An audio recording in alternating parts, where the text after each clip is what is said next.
Bom dia, meus irmãos, graça e paz do Senhor Jesus seja com a sua vida. Manhã de domingo, manhã especial, tempo glorioso, precioso que nós dedicamos para o estudo da Palavra de Deus. Isso representa o nosso crescimento, o nosso fortalecimento espiritual. E nós continuamos estudando sobre a cruz de Cristo, baseados em lições preparadas por John Stott, e tem sido um estudo muito tremendo para as nossas vidas.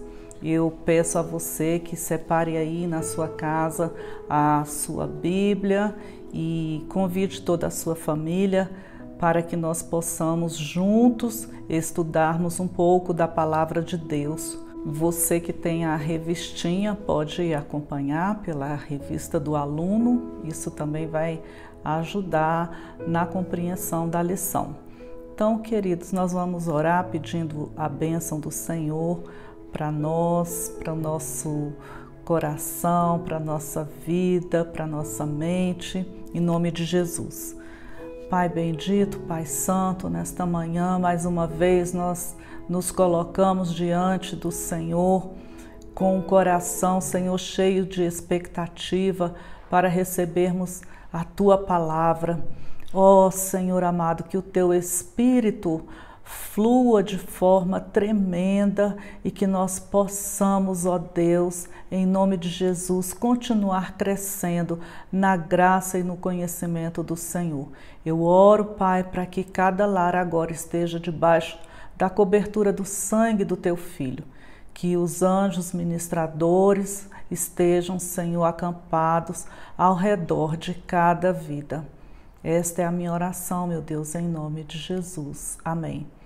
Então, queridos, esta lição número 15, ela trata da influência da cruz, sendo que este tema ele será dado em duas lições. Então, hoje nós vamos compartilhar a parte 1 dessa lição, a influência da cruz, e o nosso texto devocional está na carta de Paulo aos Gálatas, capítulo 6, versículo 17. E eu quero fazer a leitura deste versículo. Gálatas 6, versículo 17. Diz assim: Desde agora ninguém me inquiete, porque trago no meu corpo as marcas do Senhor Jesus. Glória a Deus. Com esta lição, nós queremos passar alguns pontos importantes para a nossa compreensão. Em primeiro lugar, entender que a verdade da cruz deve estar presente em todas as áreas da nossa vida. Em segundo lugar, que esta lição deve nos fazer desejar, almejar uma vida íntima com a cruz, com o significado da cruz de Cristo. E em terceiro lugar, nós precisamos identificar áreas em nossas vidas que podem ser alcançadas pela influência da cruz de Cristo. Podemos pensar agora na questão da influência, o poder ou a ação que alguém ou alguma coisa exerce sobre as nossas vidas. Então, qual a maior influência que nós recebemos do nosso pai, da nossa mãe? Qual a maior influência que nós recebemos dos nossos professores, dos nossos mentores? Houve alguém no decorrer da sua caminhada cristã, algum professor que trouxe uma grande influência, que marcou a sua vida? Quem sabe um ensino que foi dado de uma maneira muito excelente e trouxe uma influência na sua vida. ou quem sabe um testemunho de um pastor, de um missionário, de um amigo. Então, em nossas vidas, algumas pessoas com certeza trazem influências positivas. No caso, algumas têm um comportamento negativo e essa influência não é boa. Mas algum amigo seu de trabalho também já te influenciou positivamente?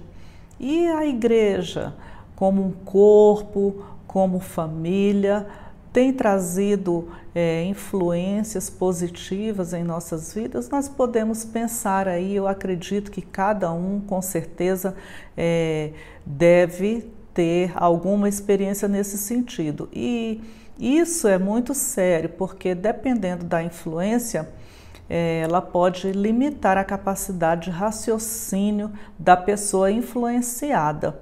E isso é sério, nós vamos ver aqui ao longo desse estudo o que aconteceu com esta igreja.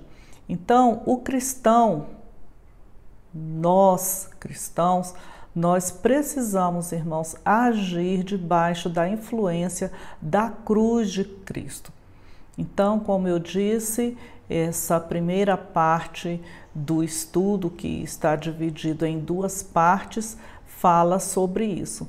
E é interessante que o John Stott ele tem um dom especial para a exposição bíblica profunda, no entanto, acessível, compreensível. E eu acredito que para nós, para a Igreja Cristã Semear e demais pessoas que têm nos acompanhado nos vídeos, nas aulas, têm recebido um grande privilégio da parte de Deus ao estudar essa carta de Paulo, através da habilidade com que John Stott explana esse tema. Então, nós perdemos muito, irmãos, quando nós adquirimos um objeto e nós não sabemos usar por falta de habilidade ou por nós não nos empenharmos em saber o que aquele objeto nos oferece. Isso pode ser um celular, um veículo, algum eletrodoméstico. Se nós não nos empenharmos em estudarmos o que aquele objeto, aquele bem nos oferece, então nós vamos perder muito. E assim, em nossa vida espiritual, quando nós não temos conhecimento sobre os efeitos da cruz, sobre o poder da cruz de Cristo, o prejuízo é infinitamente maior, é incomparável. Então, nesse estudo, ao longo desses meses, dessas lições, nós já estudamos 4 temas muito importantes. Em primeiro lugar, das lições 1 até a lição número 4, nós estudamos sobre aproximando-se da cruz. Da lição 5 até a lição número 7, nós estudamos sobre o coração da cruz. Da lição 8 até a lição número 10, nós estudamos sobre a realização da cruz. E da lição 11 até 14, nós estudamos sobre vivendo sob a cruz. Então, agora na lição número 15, nós vamos estudar sobre a influência da cruz de Cristo.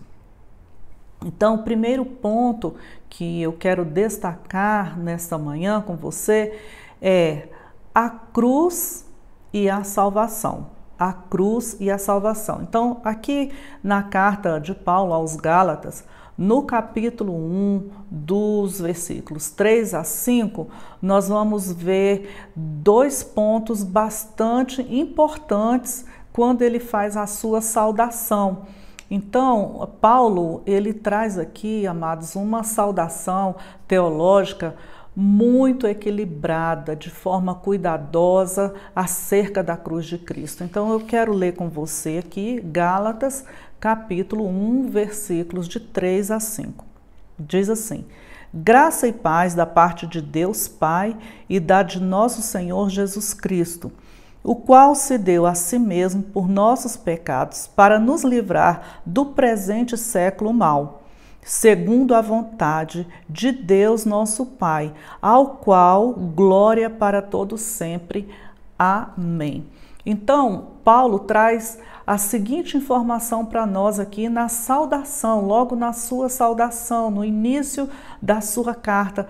Ele nos mostra que a morte de Jesus foi tanto voluntária como determinada, quanto determinada. Voluntária por quê? Ele diz aqui no versículo 4, o qual se deu a si mesmo por nossos pecados. Então, Jesus, de forma livre, de forma voluntária, ele se dispôs a fazer a vontade do Pai. Ele pegou junto com aquele plano de Deus, entregando-se de forma voluntária para nos libertar dos nossos pecados. E a segunda informação importantíssima que Paulo traz aqui nessa saudação é que esta morte foi determinada por Deus. Então, versículo 4, a parte B, ele diz assim: segundo a vontade de Deus, nosso Pai. Deus Pai, desde a eternidade, ele propôs e desejou entregar o seu Filho, mesmo passando por todo o horror da morte, e isso já foi dito antecipadamente lá no Antigo Testamento. Todo esse plano de salvação, aleluia, foi revelado por Deus ao longo dos anos, nas gerações que antecederam Jesus Cristo. Este plano ele foi sendo descortinado para que a humanidade pudesse compreender a grandiosidade desta graça, dessa bênção sobre as nossas vidas. Agora, nós aprendemos também que a morte de Cristo foi por causa dos nossos pecados. Então, nós vemos aqui a causa e o efeito, conforme a Bíblia, porque o pecado e a morte estão relacionados sempre à mesma coisa, a mesma pessoa. Quem peca, morre. O salário do pecado é a morte. E neste caso, meus irmãos, a grandeza do Evangelho, a sublimidade de nós compreendermos o sacrifício de Jesus e o valor da cruz de Cristo é que, embora os pecados fossem nossos, eu e você pecamos, foi Jesus quem pagou pelos nossos pecados lá na cruz do Calvário. Então, diante dessa saudação aqui, nós vemos que o propósito da morte de Jesus foi nos resgatar. Não existe possibilidade nenhuma de uma autossalvação. Ninguém por si, pelos seus méritos, pelo seu esforço, a pessoa pode fazer o que for para salvar-se. Ela não será capaz. Existe a necessidade de um resgate. Por quê? Porque esse resgate, ele foi através de um sangue inocente. Então, as minhas obras não vão me inocentar. Jesus, ele morreu a fim de nos salvar deste mundo perverso. Jesus, ele inaugurou um tempo novo e nos transportou para este tempo, para este lugar eterno de glória. Louvado seja o nome do Senhor Jesus. E o resultado presente da morte de Jesus tem dois alcances maravilhosos que nós precisamos entender. Em primeiro lugar, a graça. a graça. Segundo lugar, a paz. Isso nós até falamos um pouquinho no domingo passado, na ceia, porque a graça, foi pela graça, foi algo que nós não merecíamos, foi um favor que o Senhor nos concedeu sem nós não merecermos. Graça significa eu oferecer, eu dar algo para alguém, embora ela não mereça. Entende? Então, por exemplo, quando eu perdoo alguém que me ofendeu, mesmo que essa pessoa não me peça perdão, ela não merece porque ela me fez um mal, mas eu perdoo, para essa pessoa é graça. Quando eu sirvo alguém, eu não recebo nada em troca. Quando eu oro por alguém, quando eu dou alguma coisa para uma pessoa, quando eu abençoo alguém, até mesmo alguém que me amaldiçoa, eu oro pelos meus inimigos, por aqueles que me ofendem, eu tenho atitudes de gratidão com pessoas que são ingratas para comigo. Então, tudo isso, irmãos, é graça, é favor, é bondade. E foi isso e muito mais que Deus fez para cada um de nós, através do seu Filho Jesus, lá na cruz do Calvário. Então, o chamado de Deus para mim e para a sua vida é graça. É por causa da graça de Deus. O evangelho que nós pregamos é o evangelho da graça e da paz. Louvado seja o nome do Senhor. É isso que Paulo traz aqui na sua saudação, graça e paz da parte de Deus e da parte do nosso Senhor Jesus Cristo. E como nós falamos no domingo, paz é shalom, louvado seja Deus. Paz é prosperidade, bênção para as nossas vidas, é inteireza, paz é segurança, é saúde. Então, a reconciliação que Deus efetuou através de Jesus Cristo em nossas vidas nos traz paz, nos traz shalom. Então, o evangelho que nós pregamos, o evangelho, as boas novas, elas só são de fato, eles só são de fato, o evangelho que nós pregamos de boas novas, só são de fato boas novas para quem aceita Jesus. Porque para quem não aceita, o evangelho também é condenação, porque o próprio evangelho diz que todo aquele que nele crê será salvo. Mas aquele que não crê já está condenado.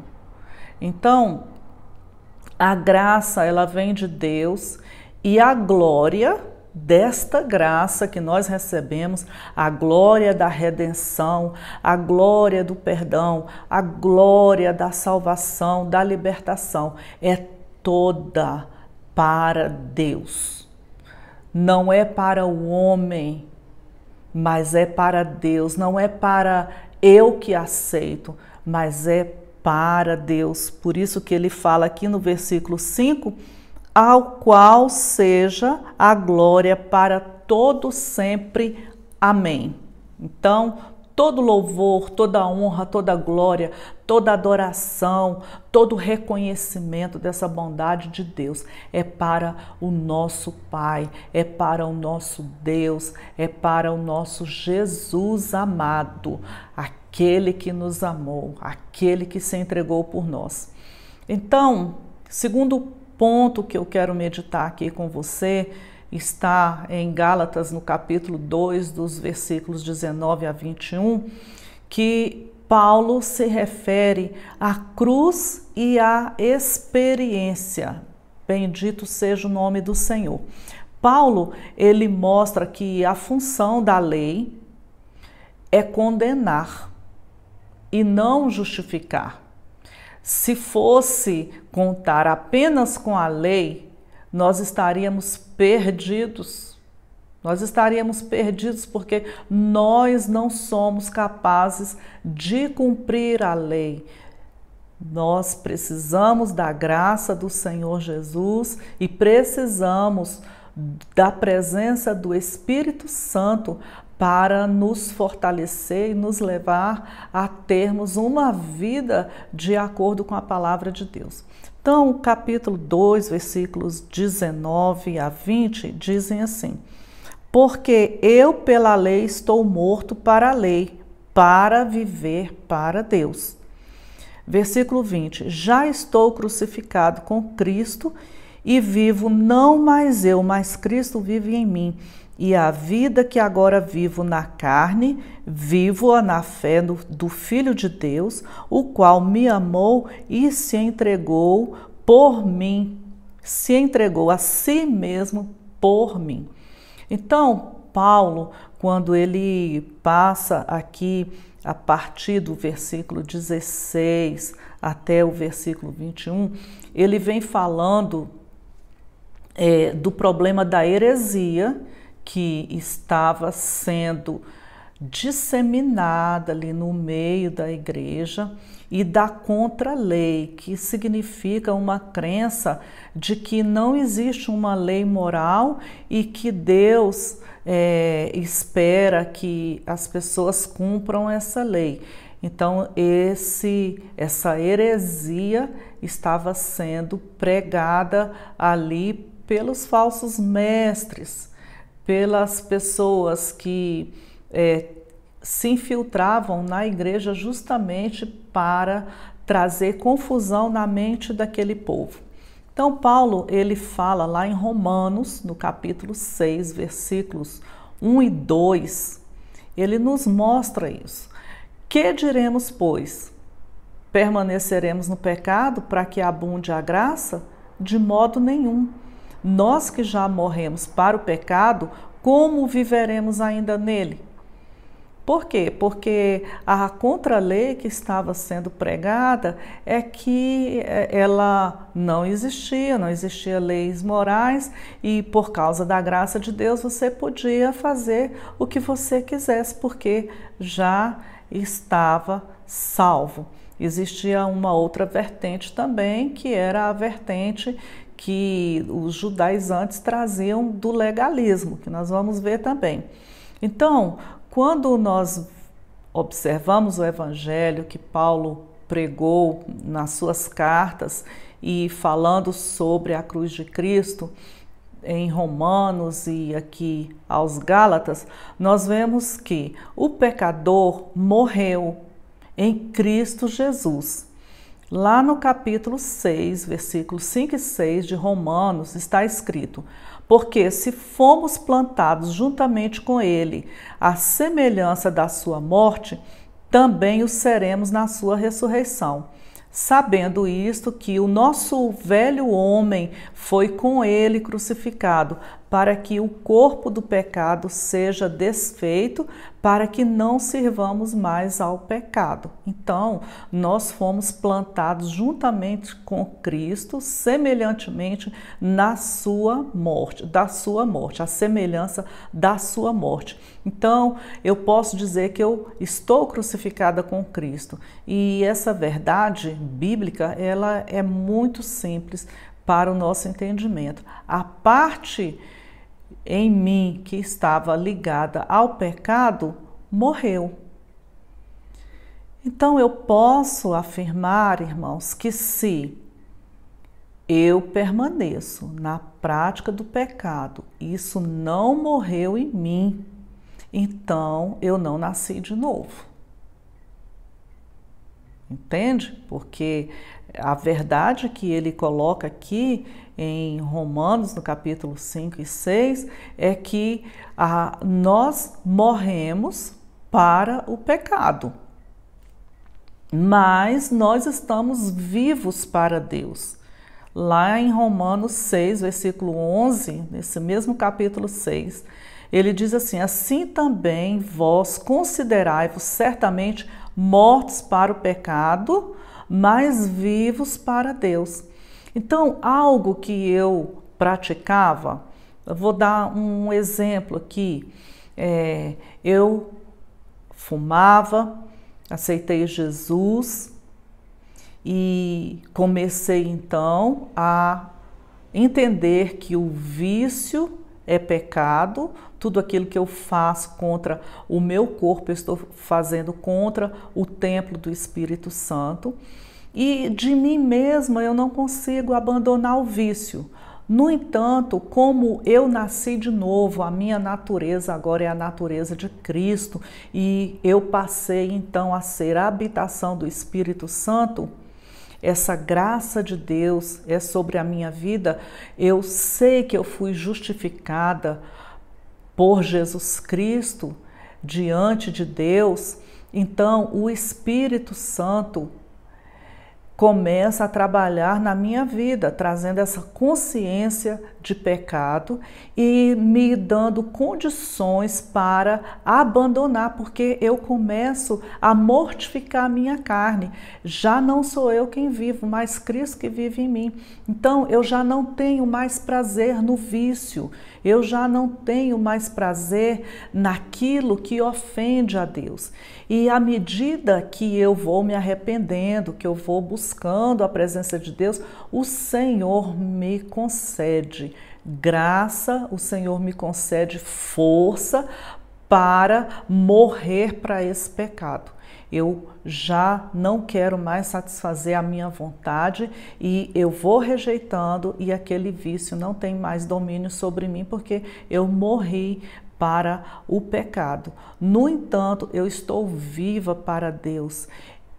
Isso me concede uma alegria quando eu obtenho vitória sobre coisas, comportamentos que eu pratico e que não agradam a Deus. Então, eu vou me aproximando de Deus, eu estou viva, a natureza de Deus já não permite mais em mim que eu tenha prazer naquilo que é desagradável, naquilo que ofende a santidade de Deus. Então, eu posso aplicar essa parte da lição na minha vida fazendo algumas perguntas para minha reflexão. Qual é a minha tendência? É a pureza ou o pecado? Posso pensar. Qual é a minha tendência no meu viver diário? O que está me atraindo mais? É a pureza, é a santidade, é a comunhão ou é o pecado? Das 24 horas do dia, 20 horas eu estou pecando. 18 horas eu estou pecando. Qual é a minha tendência? Então, a resposta, dependendo da minha resposta, da sua resposta, isso vai me fazer avaliar se realmente eu nasci de novo, se realmente eu compreendo o que é morrer para o mundo, se realmente eu estou buscando frutificar no Espírito, porque o Espírito habita em mim e então eu vou frutificar, eu vou mortificar as obras da carne. Então eu posso avaliar, eu posso fazer essa avaliação mediante uma observação a minha tendência. Eu passo o dia todo murmurando, eu passo o dia todo fofocando, eu passo o dia todo julgando, criticando, explodindo com todo mundo, numa insatisfação. Eu olho lá para as obras da carne e 99% do meu comportamento, o fruto todinho é um fruto carnal, então eu preciso clamar, eu preciso me arrepender. Eu estou conformada com o pecado que eu nunca venci. E o que está me influenciando? O que está me influenciando são más companhias, caso eu as tenha. O que está me influenciando?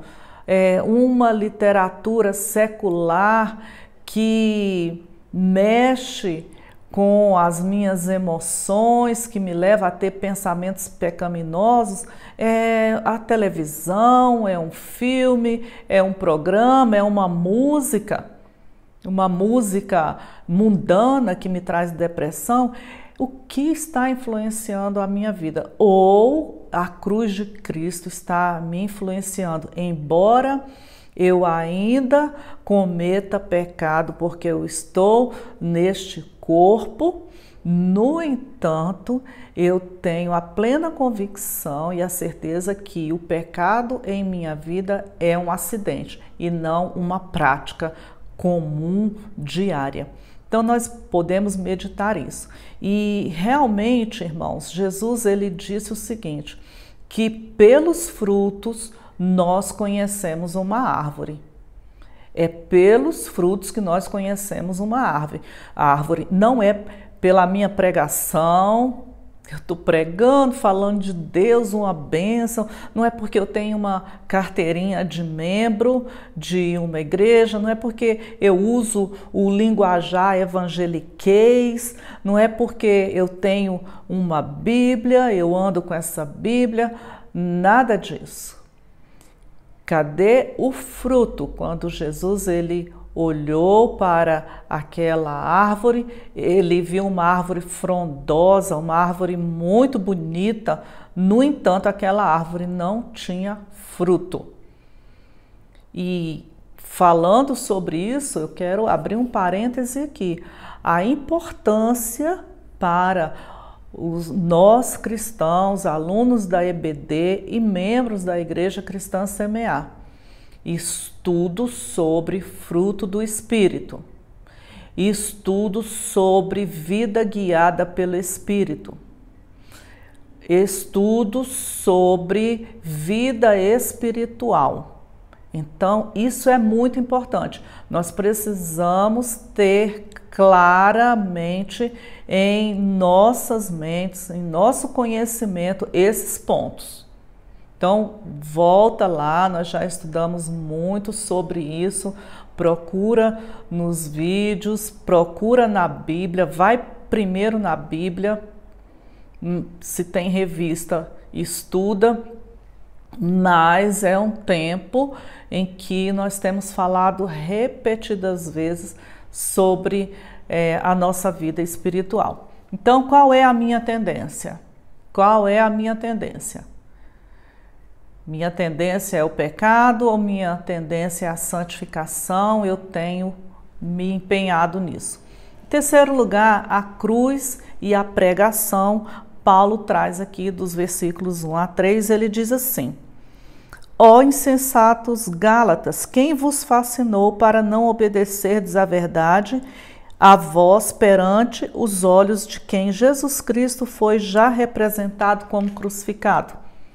Só quisera saber, isto de vós, recebestes Espírito pelas obras da lei ou pela pregação da fé? Sois vós tão insensatos, tendo começado pelo Espírito, acabais agora pela carne?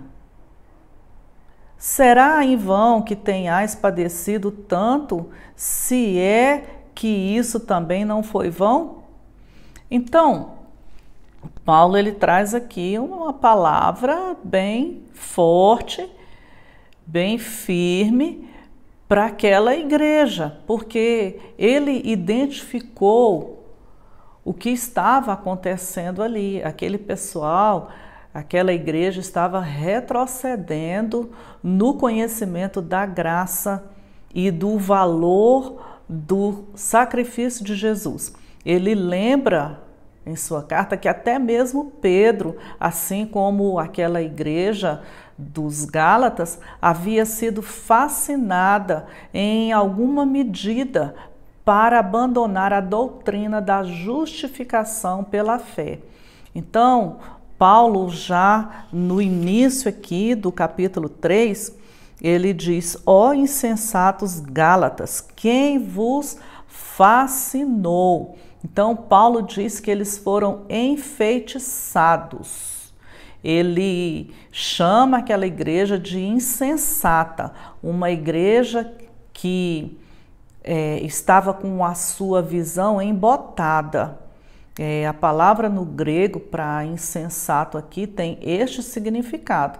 Alguém que está com uma visão embotada, uma visão turva, alguém sem inteligência. É muito forte essa expressão de Paulo aos Gálatas. É alguém estúpida e tola, é uma pessoa tola. Então ele diz aqui, como que vocês foram fascinados, e essa fascinação aqui fala de uma hipnose, fala, irmãos, de um feitiço mesmo, é uma influência que domina, é como se fosse uma feitiçaria. Eu não gosto muito de ouvir cristãos falando, eu estou fascinado por isso. Eu estou fascinado por um tipo de comida, eu vi uma bolsa, eu fiquei fascinada porque, na verdade, essa palavra tem um significado de uma influência maligna, um encantamento. Eu estou encantada com aquela casa, eu estou encantado com aquele carro. Eu estou dizendo, em outras palavras, que eu estou debaixo de uma feitiçaria. E Paulo, ele está mencionando aqui, talvez o arqui-enganador usou pessoas ali da comunidade, os falsos mestres, como eu disse, e nessa conjuntura, Paulo está ensinando aqui sobre a pregação do evangelho, que estava ali recebendo ensinamentos dos judaizantes, que se infiltraram, trazendo equívocos doutrinários, trazendo heresias e trazendo legalismo, porque eles voltaram então a exigir daquele povo que eles cumprissem a lei. Então, a nossa justificação não é porque nós cumprimos a lei, mas sim porque nós acreditamos, nós somos justificados pela nossa fé em Cristo Jesus. E a nossa fé nos leva, então, a obedecermos a palavra de Deus. Agora, dizer que eu estou salva pelas obras, por aquilo que eu faço, então isso é um engano, e Paulo chama isso de uma feitiçaria, e chama aquela igreja chama quem estava vivendo com esse entendimento e estava sendo tolo, estava sendo insensato. Então, nós entendemos pelas palavras do apóstolo Paulo que pregar o evangelho, meus irmãos, é proclamar o poder da cruz de Cristo. Pregar além da cruz também a ressurreição de Cristo, porque a mensagem não se encerra na cruz. A mensagem é a crucificação, é a ressurreição e a glorificação do Filho de Deus. Essa é a essência das boas novas de Jesus crucificado. Então, pregar o evangelho é pregar a cruz, é pregar a ressurreição, é pregar a glorificação, porque o nosso Jesus, ele está assentado à direita do Pai, ele intercede por nós.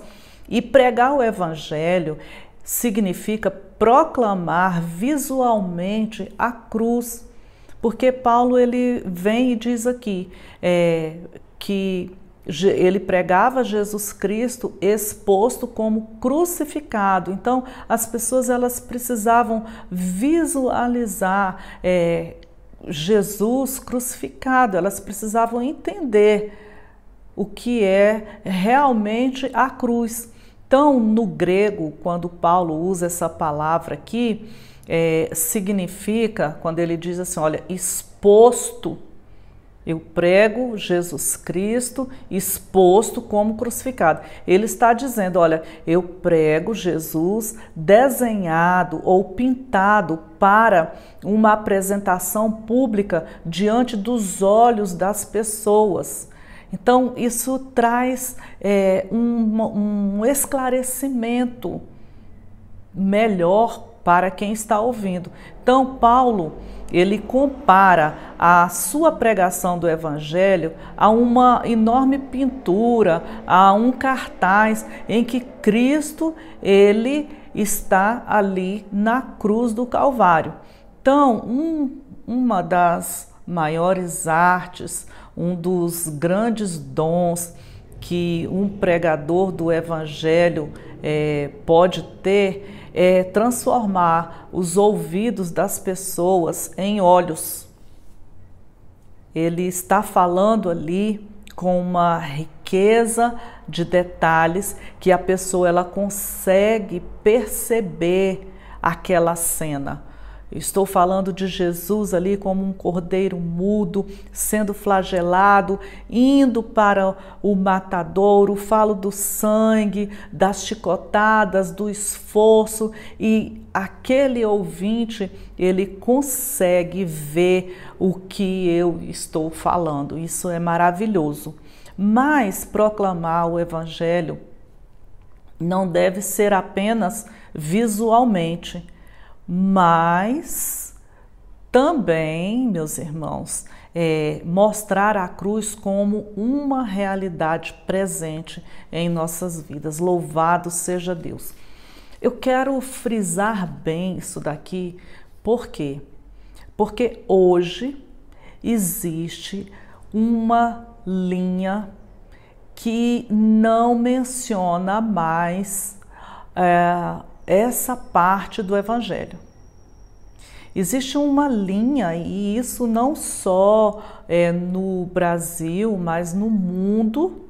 Olha como Satanás ele traz realmente esse encantamento, esse fascínio. Eu não posso desassociar a salvação, a palavra de Deus, o plano de redenção da pessoa de Jesus Cristo ali na cruz do Calvário. Então você encontra hoje um grupo de pessoas que elas mencionam Deus Pai, o Eterno, o Altíssimo, mas elas não falam absolutamente nada sobre a pessoa de Jesus. Irmãos, isso é muito perigoso.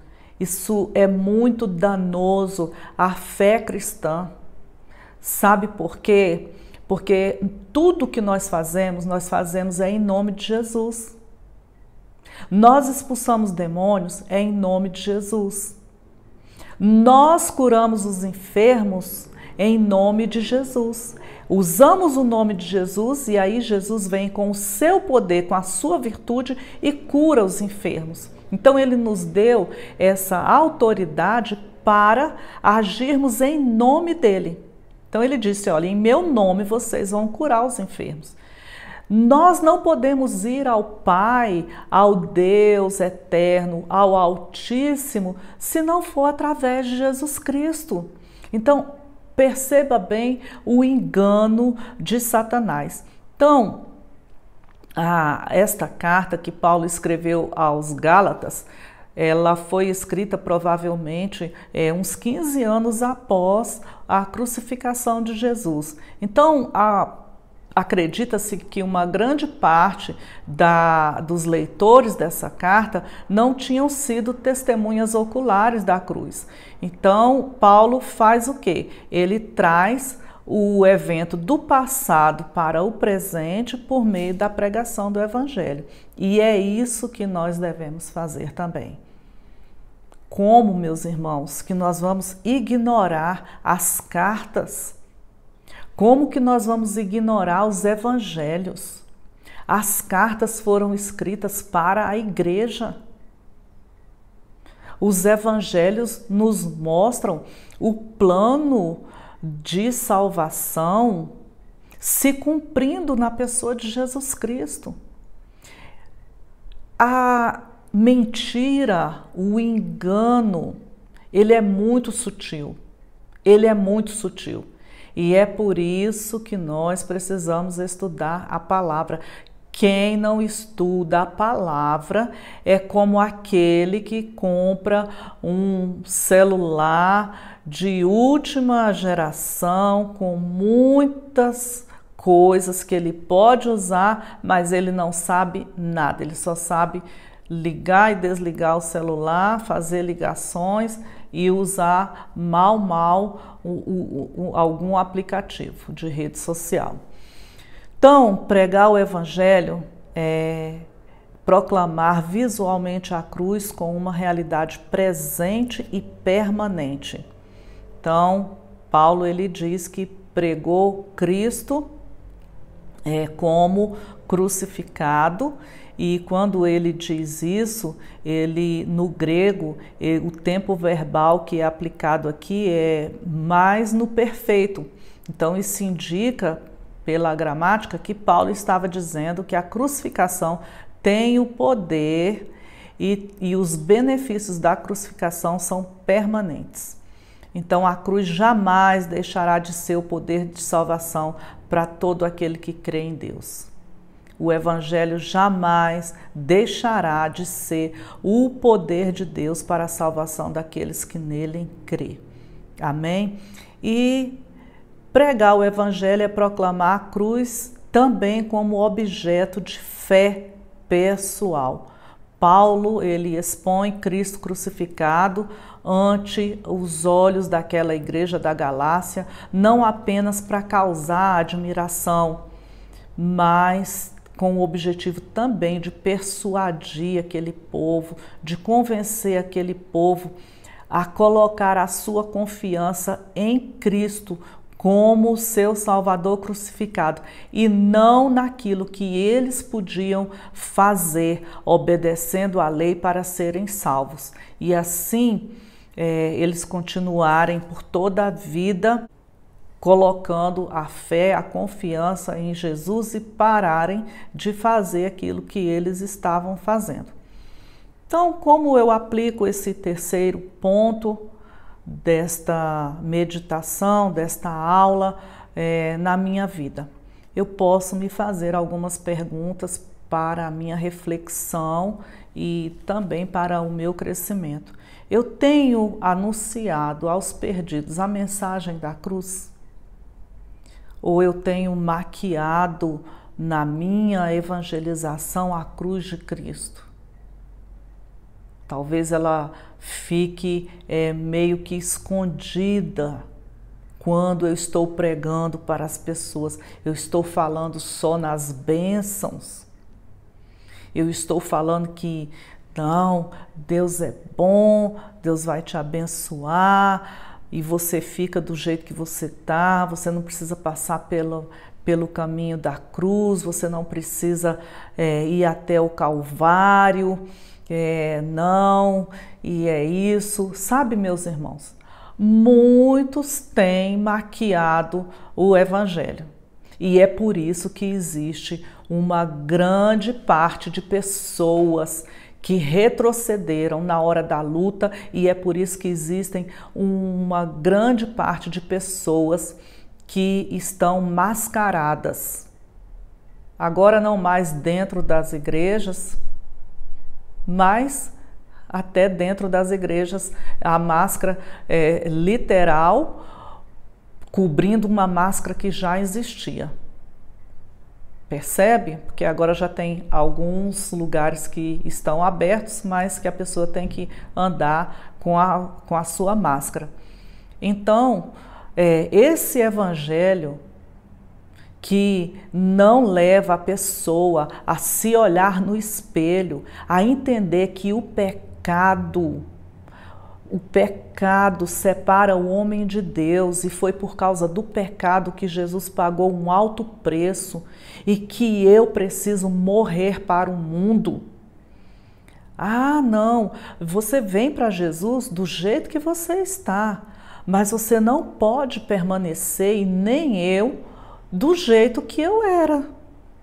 Quando Jesus ele fala com aquela mulher que foi pega em adultério, ele vai e diz assim: olha, mulher, ninguém te condena e nem eu te condeno.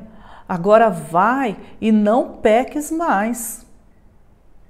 Então, é esse evangelho que deve ser pregado. Então, muitas vezes eu vejo que aquela pessoa, na verdade, ela não quer nada com Deus, ela quer os benefícios da cruz.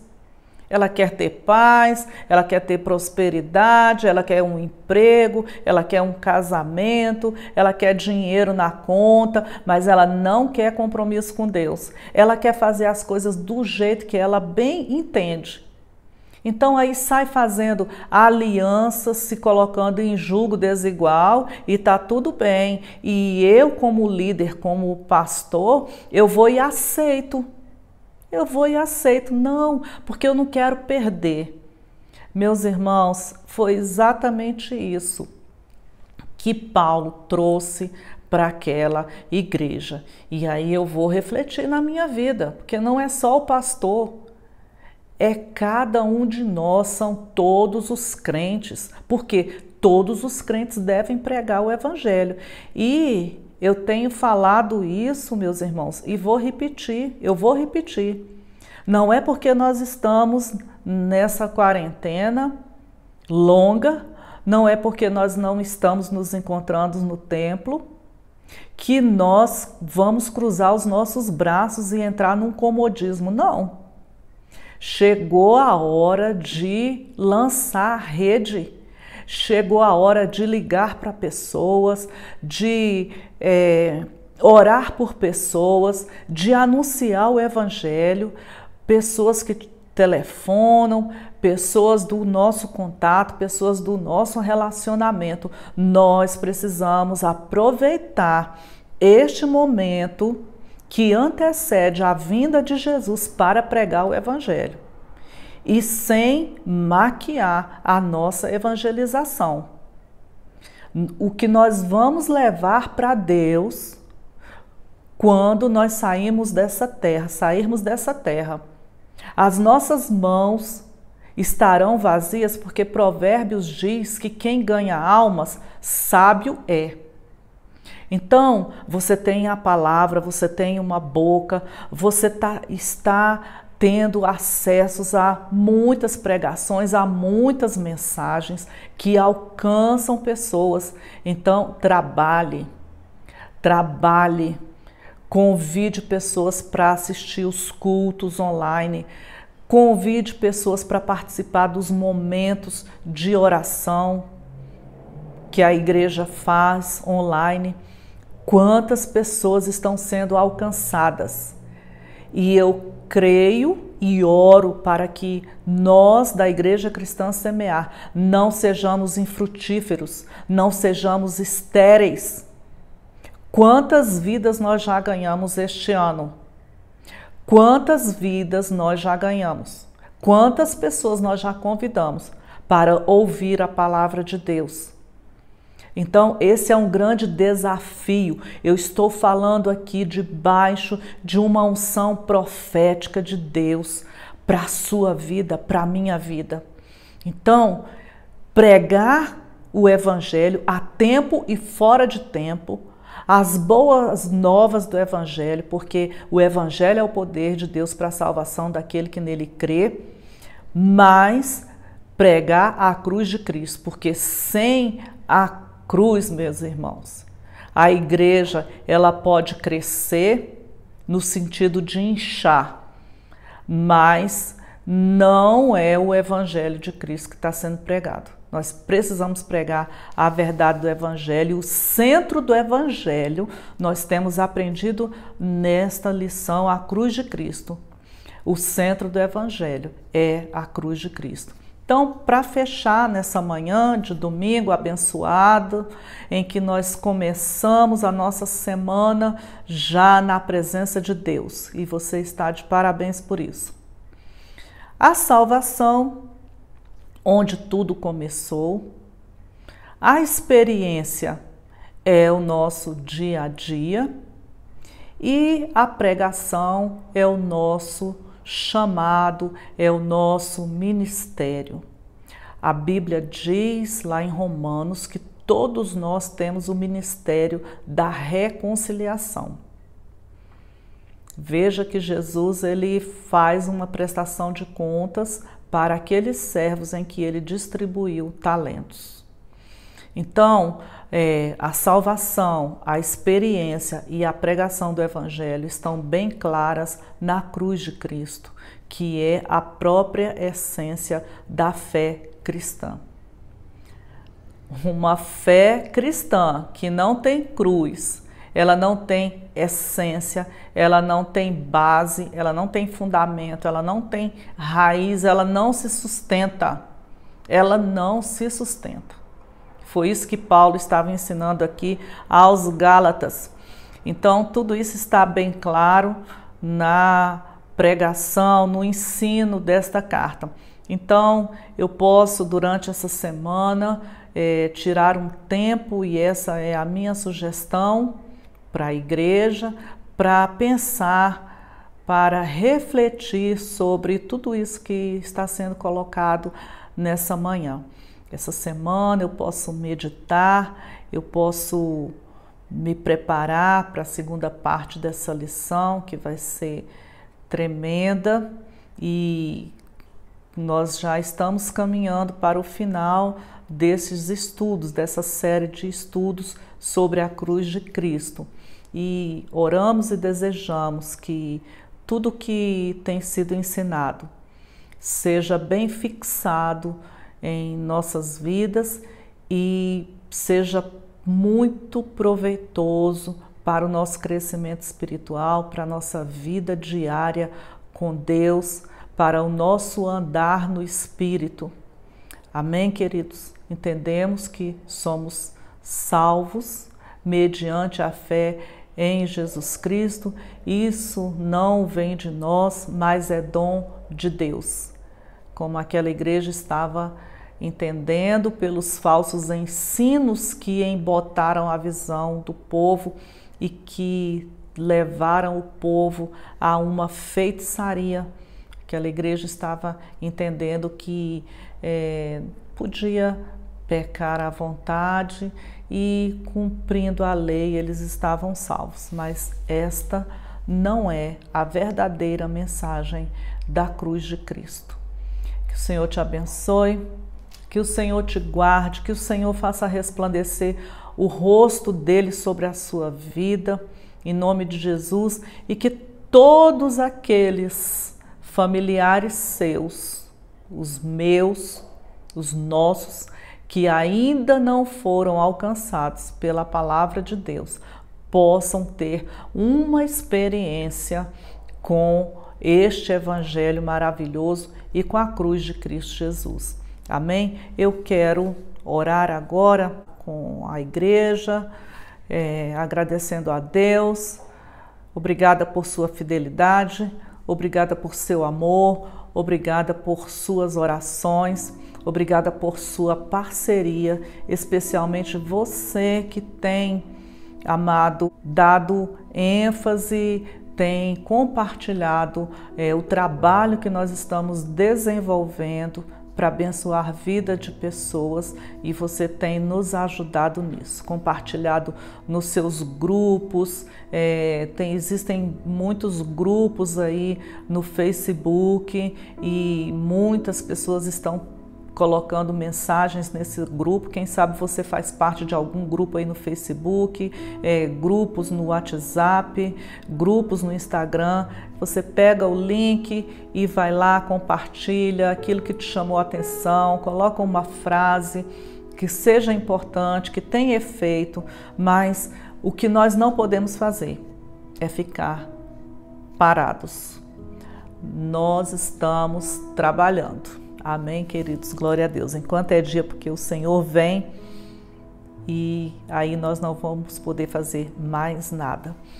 Senhor, meu Deus e meu Pai, eu te dou graças por esta lição, a influência da cruz, e te agradeço por todos esses pontos que foram colocados.